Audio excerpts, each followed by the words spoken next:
বিরতির পর স্বাগত। ধসে বিপর্যস্ত পাহাড়, টানা বৃষ্টিতে ধস নামছে পাহাড়ি এলাকায়। ইতিমধ্যেই সিকিম সহ বিভিন্ন জায়গায় জনজীবন বিপর্যস্ত। 24 ঘন্টায় এ নিয়ে দুবার ধস নামায় বন্ধ 10 নম্বর জাতীয় সড়ক। এদিকে বাংলা সিকিম লাইফলাইন 10 নম্বর জাতীয় সড়ক বন্ধ হয়ে যাওয়ায় বিপাকে পড়েছে পর্যটক থেকে শুরু করে নিত্যযাত্রীরা। শুক্রবার রাত থেকেই টানা বৃষ্টি শুরু হয়েছে পাহাড়ি একাধিক জায়গায়, যার ফলেই পর্যটক থেকে শুরু করে স্থানীয়রা বিপর্যস্ত। কি বলছেন তারা, শোনাচ্ছে প্রথমেই। सुपर फास्ट काम हो रहा है, 2 पॉकलिन है, जेसीबी और पॉकलिन आ रहा है। सुपर फास्ट काम हो रहा है, अभी पूरा एकदम पानी को डाइवर्ट करेंगे। उसके बाद वहाँ पे जाली उली बोल्डर वोल्डर का काम भी शुरू करा देंगे। आज ही शुरू होगा? सब आज शुरू होगा, आज इमीडिएटली होगा, आज भी नहीं इमीडिएटली। आपका नाम? राजेश छेत्री, बागराकोट। আপনারা শুনলেন তাদের বক্তব্য। অর্থাৎ দ্রুত গতিতে কাজ চলছে, উদ্ধার কাজ এবং সারাইয়ের কাজ পর্যন্ত দ্রুত গতিতে চলছে। বিস্তারিত জানবো, টেলিফোন লাইনে সরাসরি যুক্ত হয়ে গেছে পশ্চিমবঙ্গ থেকে সৌভিক দত্ত। সৌভিক, নেপাল এবং ভুটানের টানা বৃষ্টি এবং সেই বৃষ্টির জন্য জল বাড়ছে তিস্তায়, অন্যদিকে সতর্ক জারি করা হয়েছে অসমে। কি জানতে পারছো, কি পরিস্থিতি রয়েছে পাহাড়ি এলাকায়? একদমই তাই। দেখো, তুমি প্রথমে যেই কথাটা বললে যে ভুটান পাহাড় সহ কিন্তু একদম সিকিম পাহাড়েও কিন্তু ব্যাপক পরিমাণে বৃষ্টিপাত, যার ফলেই কিন্তু তিস্তার জলস্তর বাড়ছে এবং নতুন করে কিন্তু সিকিমে কিন্তু ধস দেখা দিচ্ছে।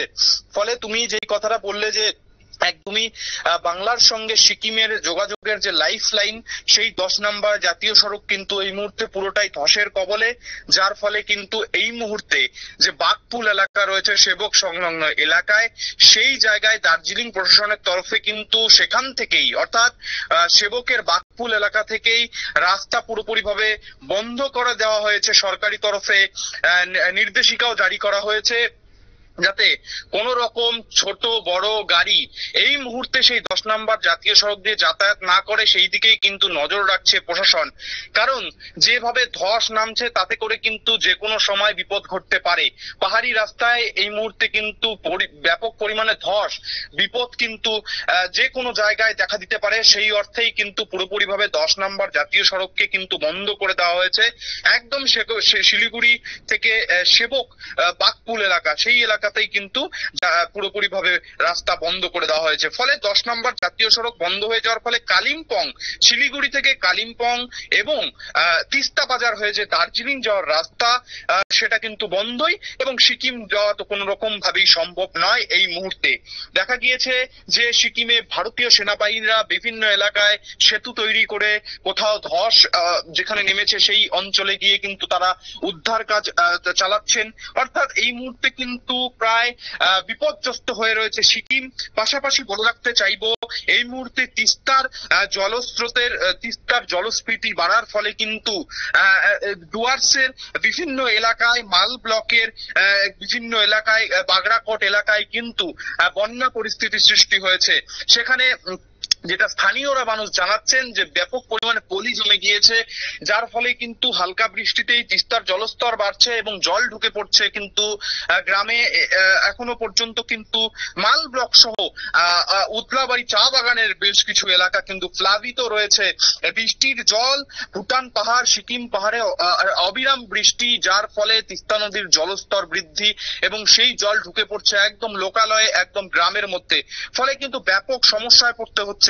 আজ আমরা দেখেছি সকালে কিন্তু সেই বন্যা কবলিত ডুয়ার্সের এলাকাগুলিতে কিন্তু পরিদর্শনে গিয়েছেন রাজ্যের অনগ্রসর শ্রেণী কল্যাণ দপ্তরের মন্ত্রী বুলু চিক বড়াইক। তিনি পরিদর্শন করেছেন সেই এলাকাগুলি।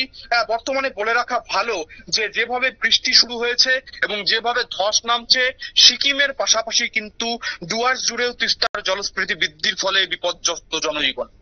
একদমই ধন্যবাদ সৌভিক।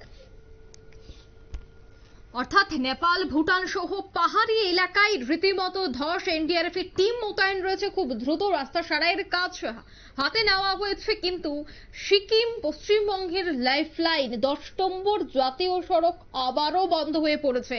পর্যটকদের সেখানে রীতিমতো বিপর্যস্ত পরিস্থিতি, তারা রীতিমতো দুর্ভোগের শিকার। যদিও সেই পর্যটকদের সে সমস্ত জায়গা থেকে সরিয়ে এনে একটি নিরাপদ জায়গায় আশ্রয় নেওয়ার জন্য আবেদন জানানো হয়, তাদেরকে সেখান থেকে সরিয়ে আনার চেষ্টা করা হচ্ছে।